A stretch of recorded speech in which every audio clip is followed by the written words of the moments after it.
तो हमारे पास है this is east, west, north, south. Clear? There is one force along east,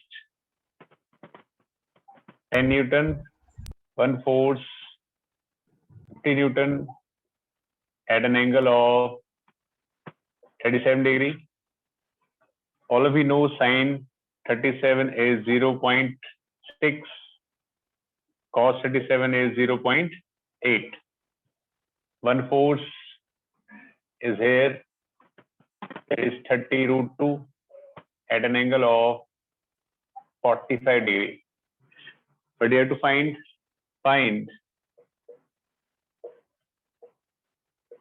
magnitude and direction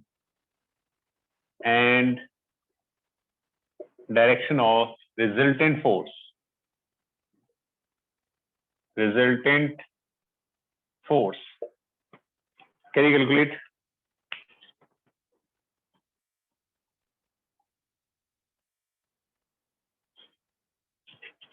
You have to find magnitude and direction of resultant force. Hurry up.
Yes, बेटा सबने कर लिया.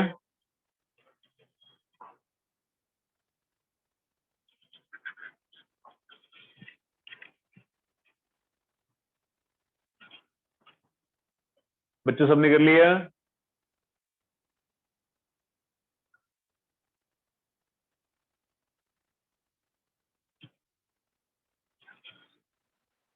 वो just बेटा कर लिया आपने? ओके No, आप sir. जतिन कर लिया? Okay just take 2 minutes please. हरिए बेटा, लिमिटेड टाइम है आज हमारे पास।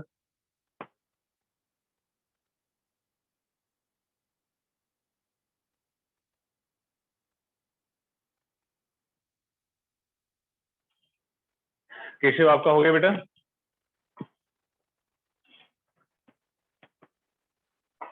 सर आपने ऑलरेडी करा दिया मुझे क्वेश्चन। नहीं फिर भी आप ट्राई करिए ना एक बार और। Yes sir. ओके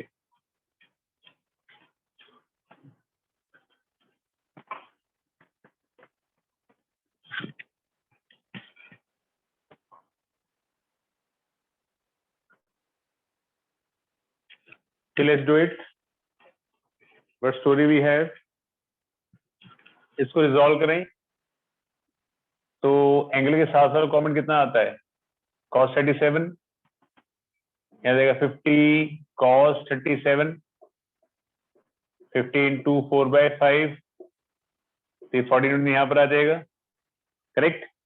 एक कॉमन यहाँ पर आ जाएगा 50 sin 37 sin 37 is 3/5 ये 30 आ जाएगा। इसका एक कॉम्पोनेंट यहाँ पर आ जाएगा 30√2 cos 45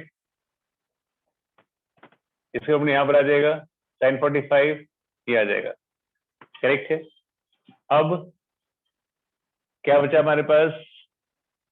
एक 10 न्यूटन फोर्स यहाँ लग रही थी, 40 यहाँ लग रही है, 30 यहाँ लग रही है, एक और 30 लग रही है यहाँ पे, यहाँ लग रही है हमारे पास 30।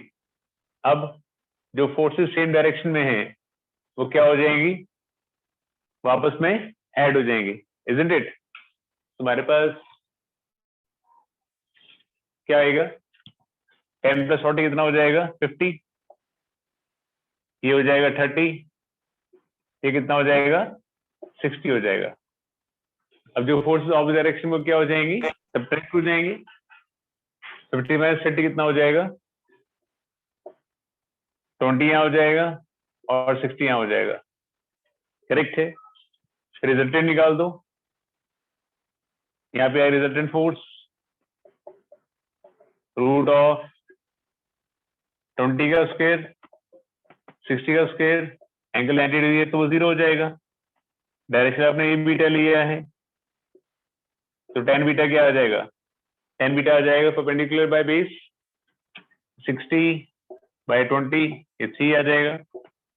Beta equals to tan inverse of 3 क्या बोलेंगे इसको हम? North of east. North of east. बेटा किस आंसर एग्जैक्टली करेक्ट था? Sir, मेरा Anika. That's good. Good, good, good, good. Yes, sir. Astha. चलिए, that's good बेटा। आपका नव्या क्लियर था बेटा? Yes, sir. ओके, और भी आपका बेटा? Yes, sir. Ananya Avika clear? Yes, sir. Yes. Okay, that's good, that's good, that's good. चलो, मैं फिर एक और सेम क्वेश्चन दे रहा हूँ या थोड़ा डिफरेंट देता हूँ क्वेश्चन में आपको। ओके, नेक्स्ट क्वेश्चन भी है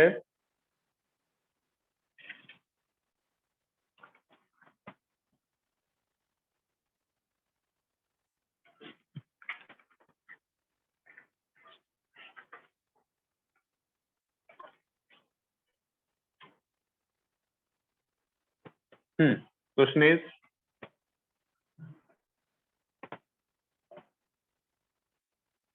the sum of magnitude of two vectors is 18. The sum of magnitude of two vectors is 18. The magnitude of the resultant, the magnitude of the resultant is 12. If resultant is perpendicular to the force of smaller magnitude,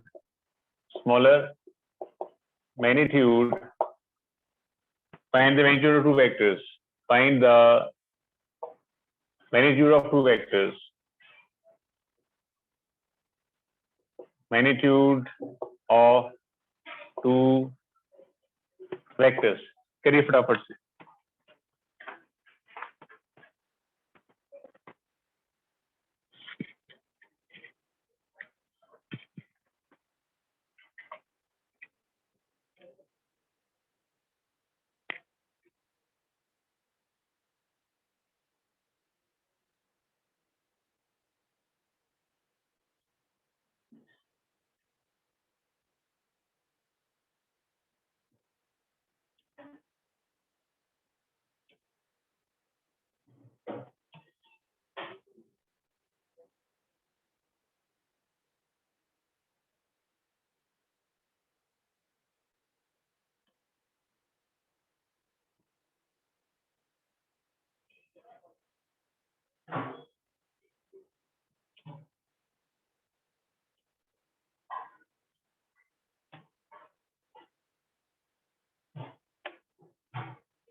Done, sir.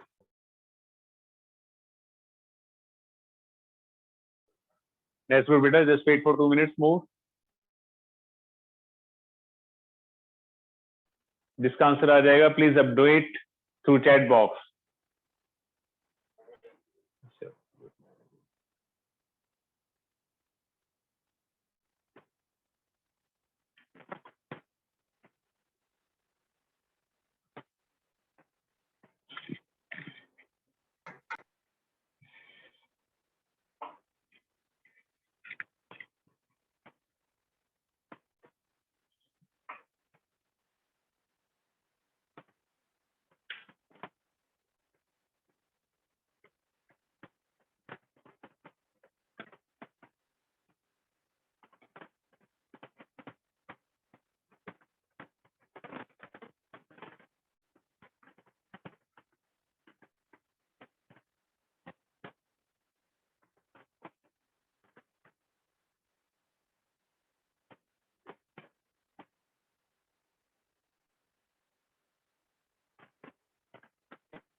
इस बेटा कर लिया.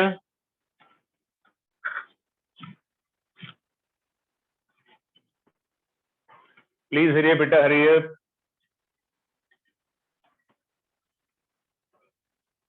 लो question read करें एक बार, क्या question है, कैसे करना है. अब हर बच्चे को इस तरह का क्वेश्चन आना चाहिए.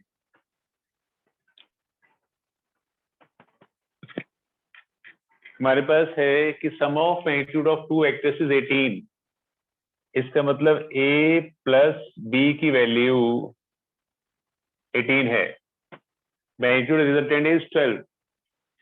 रिजल्टेंट के मैग्नीट्यूड की वैल्यू कितनी है? 12 है. The resultant is perpendicular to force of small magnitude.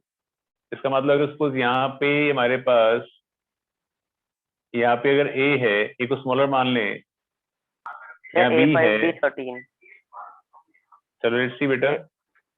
Sir. Okay okay Keshav हाँ जी बेटा, okay I got your point. Keshav में आवाज से पहचान जाता हूँ बेटा मैं। रिजल्टेंट जो है स्मॉलर फोर्स से क्या है, परपेंडिकुलर है, करेक्ट है। तो अगर ये रिजल्टेंट है, ए रिजल्टेंट है तो ये ए हो जाएगा, करेक्ट है। तो पाइथागोरस में देखें तो आगे पास क्या बन गया, ये हमारे पास है रिजल्टेंट, ये हमारे पास है ए इस डायरेक्शन में, और ये हमारे पास कौन है, बी है। तो Pythagorously B square equals to A square plus R square, या B square minus A square equals to R square, ये आ जाएगा। इसको स्प्लिट कर सकते हैं, b minus A into B plus A that equals to R. b plus A is 18, तो b minus A R का स्क्वायर, सॉरी आर का स्क्वायर इज 144, क्या आ जाएगा 8, b माइनस ए आ गया 8, और b प्लस ए कितना है 18 है, जैसे ऐड देम तो 2b equals to 26, b equals 13, a equals to इतना आएगा 5 आएगा। केस बेटा केशव आपका एग्जाम से एग्जैक्टली करेक्ट था। सर मेरा। That's good. सर आगे मेरा बेटा सबको समझ में आ गया, दैट्स गुड गुड गुड। अच्छे चैप्टर को समझो, सबने कर लिया बेटा, उपकार कर लिया बेटा आपने। Yes sir. That's good. Why you joined late today? Sir वो If you लैपटॉप don't की mind. बैटरी नहीं चल रही थी। ओके ओके ओके, चलो आगे आगे बढ़े। नेक्स्ट करनी हमारे पास, जो मैं करा रहा हूं उसको बहुत ध्यान से करना आगे।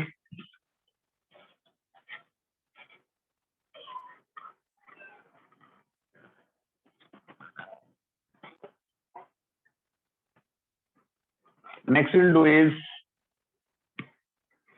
Lami's theorem.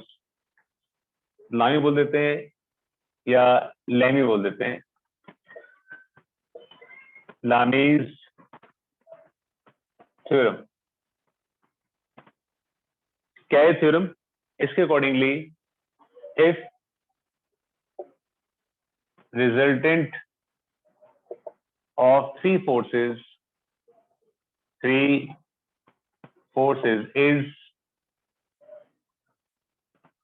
equal to 0, a resultant of three forces equal to 0, then the ratio of sine of angle of the ratio of one vector and sine of angle between other two vectors remains constant.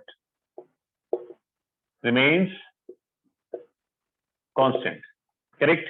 क्या मतलब है? मान लो suppose एक point पे तीन force लग रही हैं, एक यहां लग रही है, एक यहां लग रही है, और एक यहां लग रही है। This is A, this is B, this is C, correct? This force, this vector is A vector, this is B vector and this is C vector, ठीक है?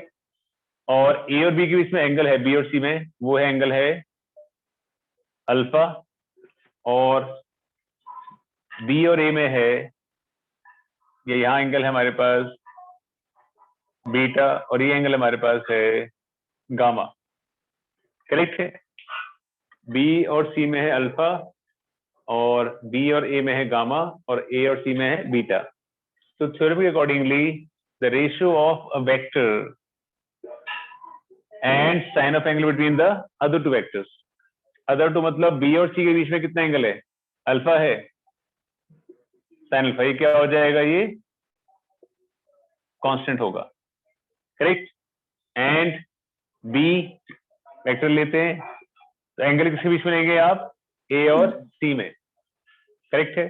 कितना है वो, बीटा है। Sine beta equals to constant. अगर आप लेते हैं सी वेक्टर तो किस बीच में एंगल लेंगे, ए और बी में, कितना है वो, गामा है। Sine gamma equals to constant, correct. अभी कांस्टेंट सारे कांस्टेंट ही है तो कंपेयर कर लो, क्या आ जाएगा, हमारे पास आ जाएगा A upon sine alpha B upon sine beta equal C upon sine gamma, ये आ जाएगा। समझे कहानी, फिर सुनो। अगर सपोज एक पॉइंट पे तीन फोर्सेस काम करती हैं और तीनों का रिजल्टेंट क्या है, जीरो है, in that case the ratio of a vector and sine of angle between the other two vectors alpha, तो उसकी रेशियो क्या रहेगी, कांस्टेंट। तो बी अपॉन ए और सी में एंगल बीटा कांस्टेंट, सी अपॉन ए और बी में एंगल गामा कांस्टेंट। कंपेयर कर लिया, रिजल्ट आ गया। थ्योरम क्या कहती है, क्या कहना है, इतना समझ आ गया बेटा सबको। सर मतलब ये जो आया है रिजल्टेंट की ये तीनों इक्वल है, तो मतलब ये तीनों एंगल्स की वैल्यू इक्वल है। नहीं, एंगल की वैल्यू इक्वल मैंने तो कहा ही नहीं, आई डिडंट से दैट। मैंने ना कहा वेक्टर इक्वल है, मैंने ना कहा एंगल इक्वल, मैंने सिंपली ये समझाया है अगर एक पॉइंट पे तीन फोर्सेस काम करती हैं और तीनों का रिजल्टेंट जीरो है, उस केस में the ratio of a vector and sine of angle between the other two vectors remains constant. The ratio of A and sine of between the other two vectors B is C में alpha that remain constant. ये मैंने theorem कही है। ये theorem समझ में आ गई क्या कहती है, यूज कैसे करना है मैं भी समझाता हूँ। थ्योरम समझ में आ गई क्या कहती है और कैसी क्या कहानी है सारी। Yes, sir. Yes sir. ठीक है, इसको नोट करिए, फिर यूज कैसे करना है मैं समझाता हूँ आपको। Just copy down.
सर आपने सेकंड लाइन में एंड के बाद क्या लिखा है। एंड के बाद लिखा है बेटा, कहाँ लिखा है, सेकंड लाइन में then ratio vectors and sine of angle, sine sine ऐसे ही नहीं, साइन एक होता है, ओके सर। ओके।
बेटा नोट कर लिया सबने?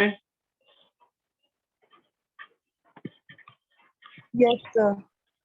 ओके। Yes, sir. अब एक क्वेश्चन करके समझाता हूं मैं आपको कि इसको यूज कैसे करना होता है। एक क्वेश्चन मैं समझाऊंगा, अगला मैं आपको दूंगा, ठीक है? Try out. हमारे पास, हमने ये क्वेश्चन पहले भी किया था, जैसे एक छत है, एक दीवार है,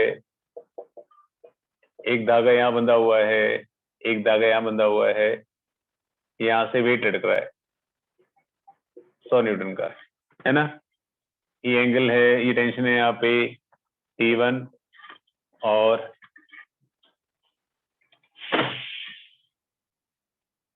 ये टेंशन है यहाँ पे T2, ये एंगल आगे पास है 30 डिग्री।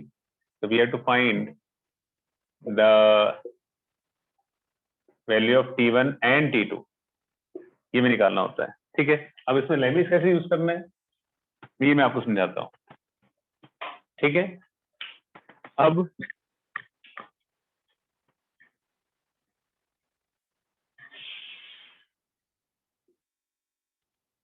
अब ये डायग्राम हमारे पास,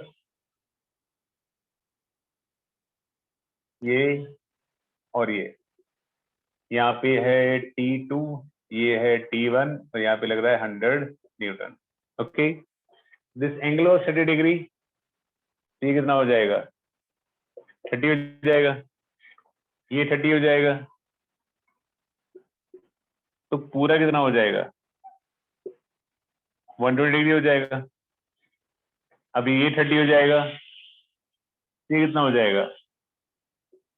150 डिग्री हो जाएगा, और ये कितना है? 90 है।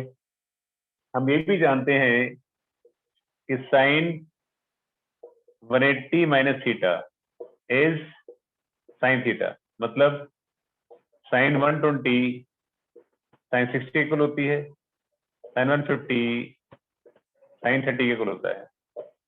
क्लियर है? लगा दो लेमी।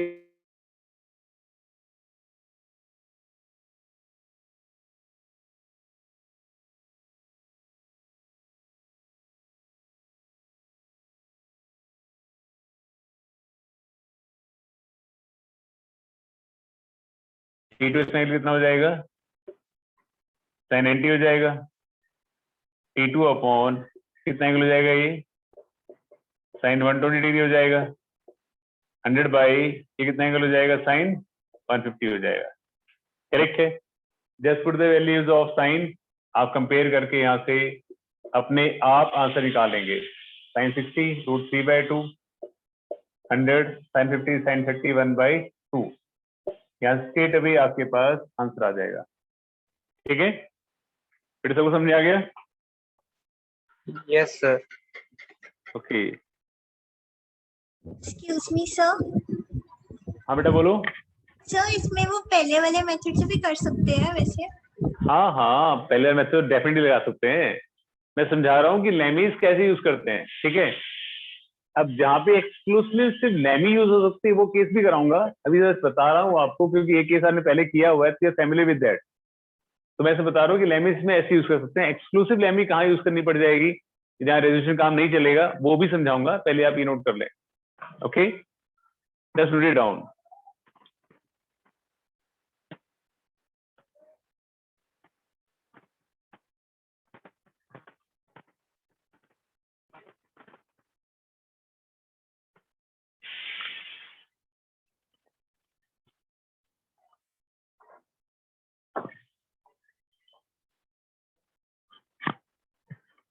नोट करने के बाद प्लीज लेट मी नो आपने नोट कर लिया है।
हाँ जी बेटा, आगे चलें। Yes sir. हाँ जी, ओके। अब जो क्वेश्चन दे रहा हूं उसको आप थोड़ा सा ध्यान से करेंगे।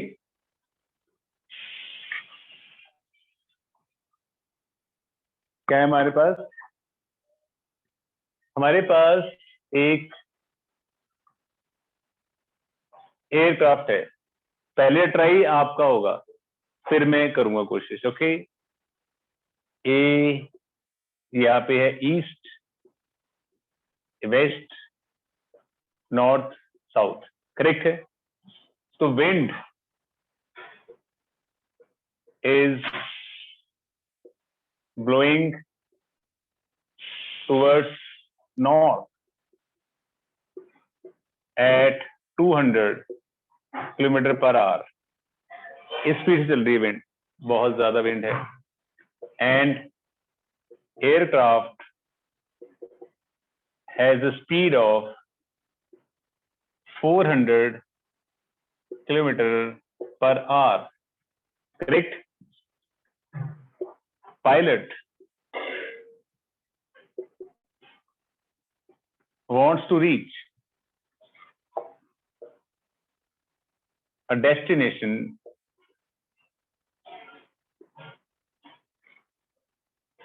1000 kilometer from origin northeast.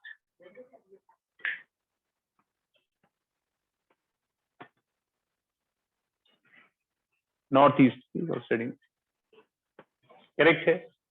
Wind is blowing towards north at 200 km per hour. Aircraft has a speed of 400 km per hour. Pilot wants to reach a destination 1000 km from origin northeast. Correct है। तो क्या निकालना है आपको? Calculate direction of motion of plane, B part, time taken by aircraft. चलो ध्यान से question को 2-3 बार रीड करो और फिर कोशिश करो क्वेश्चन को करने की। करेक्ट है। बस आपने क्वेश्चन को समझना है और कोशिश करनी है। अगर डेस्टिनेशन तक पहुंच जाते हैं तो एक्सीलेंट, नहीं पहुंच पाते हैं तो भी कोई दिक्कत नहीं है, because question is very new to you and is little on the tougher side. बस आपने कोशिश करनी है जी जान से।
हाँ जी बेटा, सबने क्वेश्चन पढ़ लिया, ट्राई कर लिया? Anybody's answer?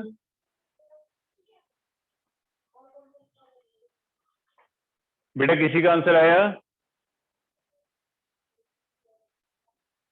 ओजस्वी, उपकार, अनिका, विका, चाहत, एनीबॉडी, माननी?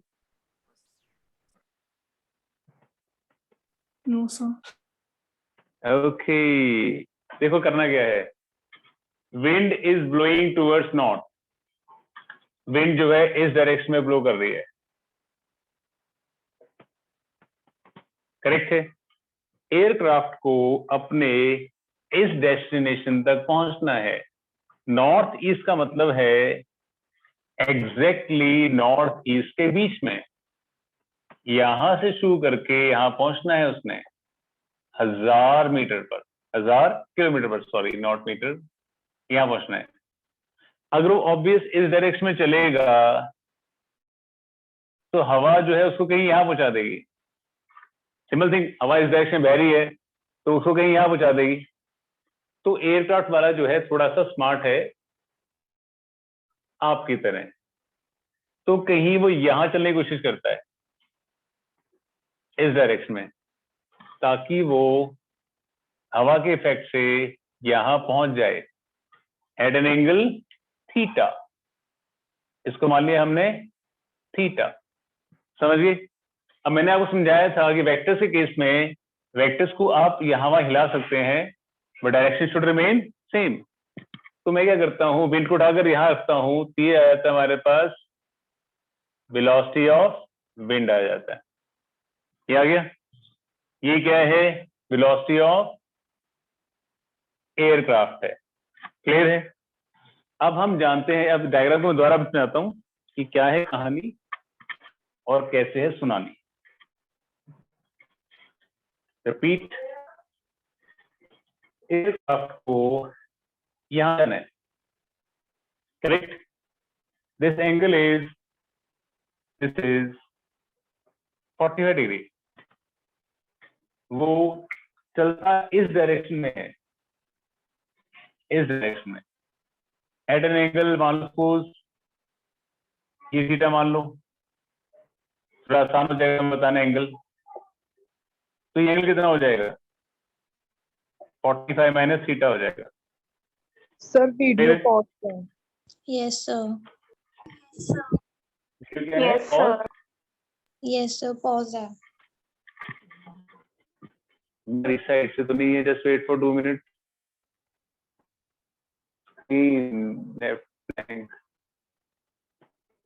जियो खत्म हो गया।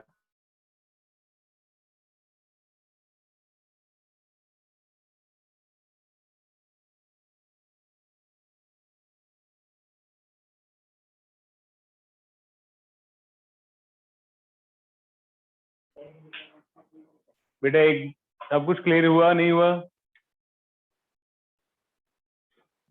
अब ठीक है। सर आप क्लियर हैं। अब क्लियर है? Yes sir. ओके, डेटा भी खत्म हो जाते होते हैं ना फोनों के। तो यहाँ पे चलता है हमारा एयरक्राफ्ट,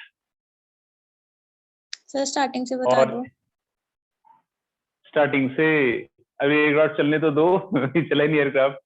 कहानी क्या है बेटा, देखो दोबारा समझो कि हमारे पास यहाँ पे उसने एयरक्राफ्ट ने पहुंचना है at an angle of 45 degree, यहाँ पहुंचना चाहता है वो, और विंड जो है वो इस डायरेक्शन में ब्लो कर रही है।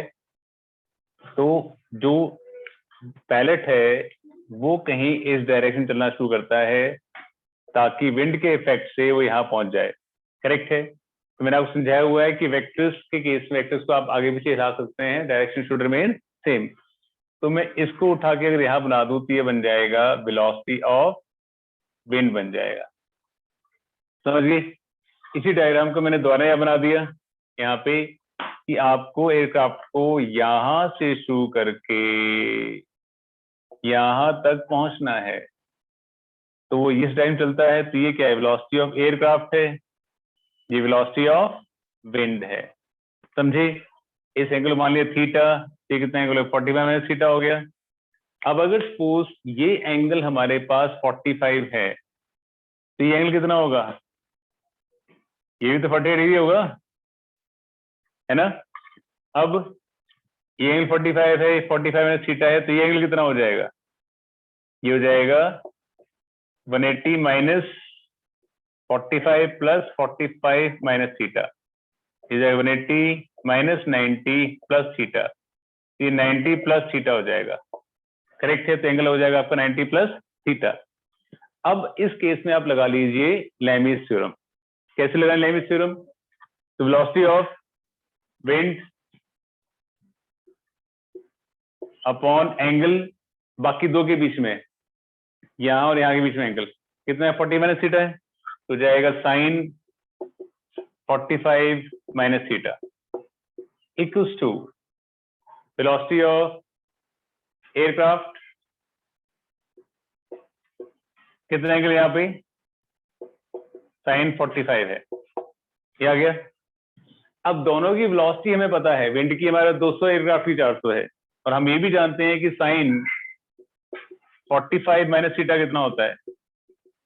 Sine 45 cos theta minus cos 45 sine theta, ये होता है हमारे पास cos theta minus sine theta by √2। बस कंपेयर करके आप थीटा की वैल्यू को निकाल सकते हैं। समझ गई? बेसिक समझ गए क्या करना था? Velocity of wind, velocity of aeroplane इस डायरेक्शन में, ये एंगल थीटा होते 45 माइनस थीटा, ये 45, ये बन जाएगा 90 प्लस थीटा। बस आपने वेलोसिटी ऑफ विंड लैमीज थ्योरम लगाई, ये बोर्ड ले रहे हैं तो बाकी दो के बीच में एंगल 45 थीटा, जो आप बीए ले रहे हैं इन दोनों के बीच में angle 45, just compare and get the answer. बात समझाई बेटा? नहीं आई? एंगल कितना आ रहा है? 30 डिग्री। मैंने सॉल्व नहीं किया, सॉल्व नहीं किया है, आप इसको नोट कर लें, फिर हम सॉल्व कर लेंगे, ठीक है? Just note it down. Question की अंडरस्टैंडिंग जरूरी है, कंसेप्ट अंडरस्टैंडिंग बहुत जरूरी है, आंसर तो डेफिनेटली आप निकाल ही लेंगे।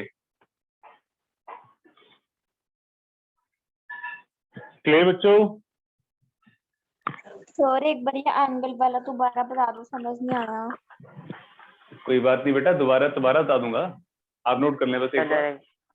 डायरेक्शन आ रही है थीटा cos -1 0.4, और टाइम आया 50.4√21। ओके बेटा, एडजस्ट सी।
चलिए एक बार और समझिए, वन मोर ट्राई।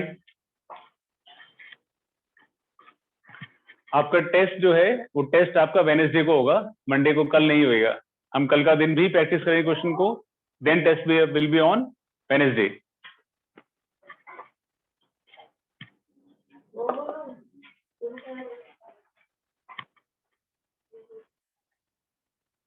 दोबारा समझिए एक बार क्या क्वेश्चन था, कैसे डायरेक्शन लेनी है आपने।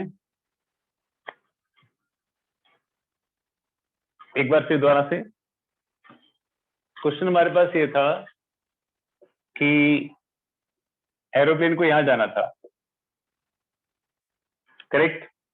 विंड इस डायरेक्शन ब्लो कर रही थी,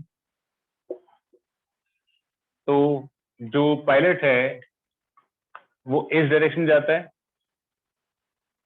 यहाँ विंड इस डायरेक्शन में, वेलोसिटी ऑफ यहाँ पे डिस्टेंस है ए बी, जो भी मानना चाहें आप,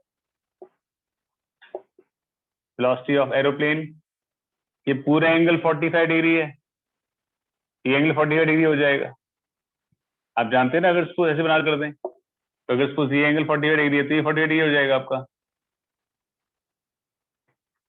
क्लियर? इन दैट केस ये एंगल मान ली थीटा है, ये कितना हुआ 45 माइनस थीटा, तो straight away velocity of wind by in दोनों बीच में angle sin 45 minus theta, velocity of aeroplane in दोनों बीच में एंगल sin 45। बस इतनी कहानी है, उससे क्वेश्चन सॉल्व हो जाएगा। क्लियर? सर मुझे ये कंफ्यूजन है कि हमें ये कैसे पता चलेगा कि हमने sin 45 माइनस थीटा किसके नीचे लिखना और sin 45 किसके नीचे। बेटा वही तो समझाया था, अगर आप ये वाली फोर्स ले रहे हैं तो बाकी दो के बीच में एंगल आएगा। हमारा 3 साइड है ना बेटा, अगर आपने ये लिया है तो इन दोनों के बीच में एंगल जो है वो आएगा, अगर आपने ये लिया है तो इन दोनों के बीच का एंगल आएगा। करेक्ट है? Yes sir. ओके बेटा, clear to everybody? Yes sir. Yes, okay, अब देखो आगे देखो, एक होती है चीज उसको बोलते हैं हम नॉर्मल रिएक्शन। ये हम आगे जाके लॉज ऑफ मोशन में दोबारा पढ़ेंगे, बस एक थोड़ा सा हिंट दे रहा हूं मैं आपको। Normal reaction, normal reaction, it is normal reaction, it is the reaction of surface on which body is placed, on which body is placed. It always acts perpendicular to surface, perpendicular to surface, always acts perpendicular to surface। ठीक है, तो normal reaction होता है surface का reaction and always x perpendicular to surface. देखिए जैसे मान लो suppose हमारे पास एक बॉडी फ्लैट सरफेस पे रखी हुई है, ये टेबल टॉप है, यहाँ पे बॉडी रखी हुई है, तो बॉडी वेट यहाँ लगेगा और सरफेस रिएक्शन देगा यहाँ पे, this is called normal reaction. तो नॉर्मल रिएक्शन इस केस में mg इक्वल है अगर बॉडी रेस्ट पर है, अगर बॉडी रेस्ट पर है। अगर मान लो वेट बैलेंस नहीं करते, mg बड़ा होता और नीचे धस जाती, नॉर्मल रिएक्शन बड़ा होता तो ऊपर होती है हवा में, तो ऑब्वियसली दैट इज दोनों केस में कोई पॉसिबिलिटी नहीं है। नॉर्मल रिएक्शन किसके इक्वल है? mg इक्वल है। I repeat, normal reaction is the reaction of surface always x perpendicular to surface. Surface के पीछे क्या लगता है? पेंडिकुलर लगता है। ठीक है, मान लो सपोज हमारे पास ये एक इंक्लाइंड सरफेस है और यहाँ एक बॉडी रखी है, करेक्ट है, तो वेट इस डायरेक्शन में, तो सरफेस जो नॉर्मल एक्शन कहाँ देगा? इस डायरेक्शन देगा, सरफेस के परपेंडिकुलर, सरफेस के परपेंडिकुलर। तो normal action is always surface के परपेंडिकुलर। ठीक है, अगर हम सपोज यहाँ इसको रिजॉल्व करते हैं, या इसको अगर सपोज हम रिजॉल्व करते हैं, ये थीटा है तो ये थीटा हो जाएगा, ये थीटा हो जाएगा, है कि नहीं? ये थीटा है, ये थीटा हो जाएगा, अगर दो पैरेलल लाइन है, और ऐसे क्रॉस हो रही है तो ये थीटा इक्वल हो जाएंगे आपस में, ये थीटा है, ये थीटा, ये थीटा है, ये वाला कॉमेंट क्या हो जाएगा, n cos थीटा हो जाएगा। तो n cos थीटा क्या करेगा, n cos थीटा वेट को बैलेंस करेगा, वेट को बैलेंस करेगा अगर बॉडी आपकी रेस्ट पर है तो। समझ गए मेरी बात को। Normal reaction is the reaction of surface on which body is placed always x perpendicular to surface, हमेशा सरफेस के परपेंडिकुलर एक्ट करता है। मान लो सपोज हमारे पास कोई इस तरह से कर्व सरफेस है, बॉडी कोई ट्रेवल कर रही है इस डायरेक्शन में, या घूमती हुई जा रही है, समझे, कोई कर्व सरफेस है और बॉडी ट्रेवल करती हुई जा रही है इस डायरेक्शन में, तो नॉर्मल एक्शन कहाँ लगेगा, नॉर्मल एक्शन सरफेस परपेंडिकुलर इस डायरेक्शन में लगेगा। करेक्ट है, हमेशा सरफेस परपेंडिकुलर लगता है, हमेशा ही सरफेस के परपेंडिकुलर लगता है। मान लो सपोज हमारे पास एक कर्व सरफेस पूरा है, बॉडी उस पर क्या कर रही है, घूम रही है, बॉडी उसको पे घूम रही है, हर पोजीशन में घूम रही है, तो नॉर्मल एक्शन यहाँ पे कहाँ लगेगा, इस डायरेक्शन में, यहाँ पे क्या लगेगा, इस डायरेक्शन में, यहाँ पे कहाँ लगेगा, इस डायरेक्शन में, और यहाँ पहुंचती है तो यहाँ पे क्या लगेगा, इस डायरेक्शन में। बस कहानी का सार ये है कि normal reaction is the reaction of surface always x perpendicular to surface, हमेशा ही सरफेस के परपेंडिकुलर लगता है, सरफेस के परपेंडिकुलर लगता है। क्लियर बेटा, समझ आ गया सबको? Yes sir. ओके, फटाफट से नोट करिए, एक बहुत बढ़िया क्वेश्चन आपकी वेट कर रहा है। हरिये परिये,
बच्चों सबने कर लिया?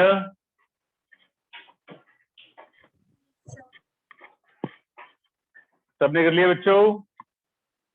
Yes, sir. ओके, अब क्वेश्चन जो दे रहा हूं उसको बहुत ध्यान से करना, ठीक है? इतनी सारी मैंने भूमिका इसलिए बनाई है क्योंकि वो क्वेश्चन मैं आपको देना चाहता हूं। क्या कहानी है हमारे पास? हमारे पास ऐसे दो सरफेस हैं, एक यहां और एक यहां, सरफेस 1, सरफेस 2। क्लियर है? इसका एंगल है 37 डिग्री और ये एंगल है 74 डिग्री। करेक्ट है? आप ही जानते हैं कि sin 2 theta is 2 sin theta cos theta. मतलब कि अगर हम sin 60 की बात करते हैं तो 2 sin 30 इंटू cos 30 ऐसे बन जाता है। sin 2 theta is 2 sin theta cos theta. समझ गए? तो यहाँ पे दो सरफेस के बीच में एक बॉल फंसी हुई है। क्या फंसी हुई है? बॉल।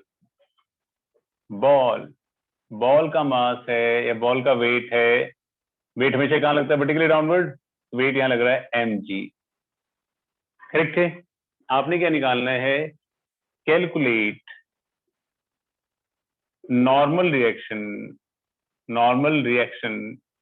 exerted by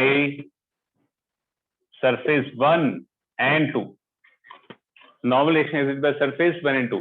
ठीक है, आप 2-3 मिनट ट्राई करेंगे, उसके बाद मैं आपको करा दूंगा।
हाँ जी, चलो बेटा समझो क्वेश्चन क्या है और कैसे करना था।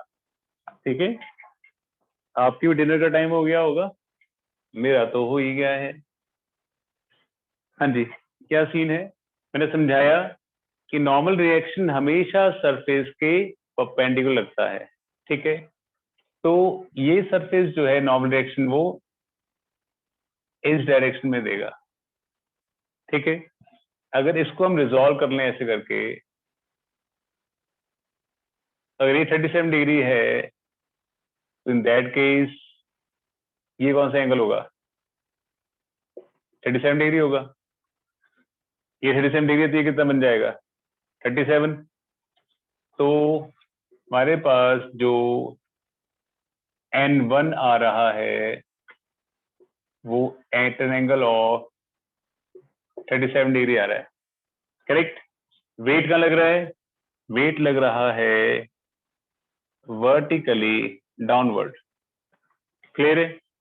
और ये जो सरफेस नॉर्मल डायरेक्शन देगा, ये देगा इस डायरेक्शन में।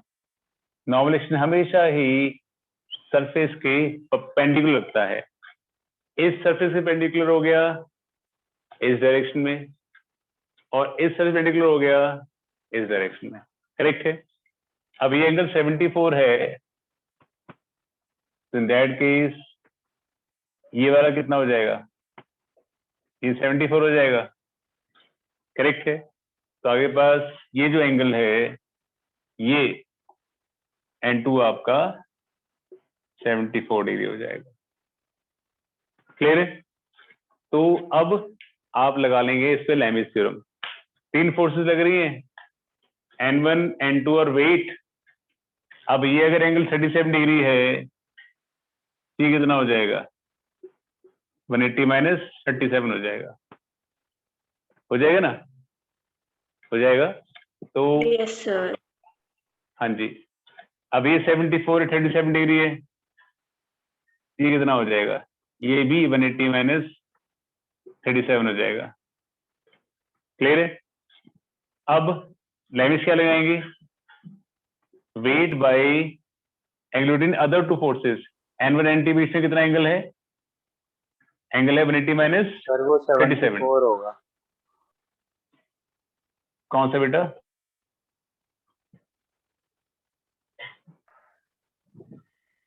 एक मिनट को 74 माइनस 37 180 माइनस 37 ठीक लिखा है, ठीक लिखा है। ये पूरा एंगल होता है ना, ये वाला एंगल तो जाएगा साइन 180 माइनस 37। गुड, मैंने वहां तक बनाया था तो वहां तक 74 होता है, यहाँ तक 37 डिग्री है। और N2 बाई क्या आ जाएगा? N2 बाई साइन 180 माइनस 37 ही आ गया। N2 बाई देखेंगे तो एंगल MG और N1 के बीच में लेंगे, कट गया। N2 वाली कितनी आ गई? MG। Solve the help of Lami. एक सेकंड में क्वेश्चन सॉल्व हो गया। फिर से देखो, आपने बस एंगल का रेजोल्यूशन देखना है। ये 37 डिग्री है, 37 डिग्री हो गया, ये 37 डिग्री हो गया, तो आपका N1 जो लग रहा है वो वर्टिकल के साथ 37 पे लग रहा है। N2 यहाँ लग रहा है, ये 74 है, ये 74 होगा, यहाँ 74 हो गया। अब अगर सपोज ये एंगल 37 डिग्री है, ये कितना है? 70/37। ये 74/37, कोई एंगल कितना है? 180/37। जनरल ट्रिग्नोमेट्री है, अप्लाई करो Lami's. MG by N1 N2 के बीच में एंगल और N2 बाई N1 और MG के बीच में angle, compare and get the answer. बेटा सबको समझ में आ गया? Yes sir. सबको बेटा सब, बेटा बोलिए। सर इसमें 180 माइनस 74 नहीं होगा? बेटा आप देखिए, आप यहां से लेकर यहां तक एंगल काउंट करिए। ये कितना एंगल है? यहां से लेकर यहां तक, ये बीच में पूरा एंगल कितना हुआ? 180। 180 प्लस 37 हुआ ना? 180 प्लस 37 में आप 74 माइनस कर दो, कितना हो गया? 180 माइनस 37 ही बना। बेटा clear to everybody? Please tell me, clear to everybody? Yes sir. हाँ जी, आपने हर टॉपिक पे एक्सपर्ट बनना है, चाहे वो डॉट है, क्रॉस है, रिवर है, रेन है, रेजोल्यूशन है, ट्रायंगल है, पैरेललोग्राम, पॉलीगन, सब्ट्रैक्शन, रिलेटिव, कोई भी टॉपिक हो। करेक्ट है? तो हम कल इस पे आप सब रिवाइज करके बैठना। कल वेक्टर्स पे हम फिर दोबारा मिक्स क्वेश्चन करेंगे just for revision of vectors. उसके बाद वेडनेसडे को आपका फुल फ्लैश टेस्ट हो जाएगा। क्लियर है? Fair enough? ओके बेटा, okay bye, take care. Thank you, sir. Thank you sir. Okay बेटा, okay bye bye, take care. Okay बेटा, ओके बाय।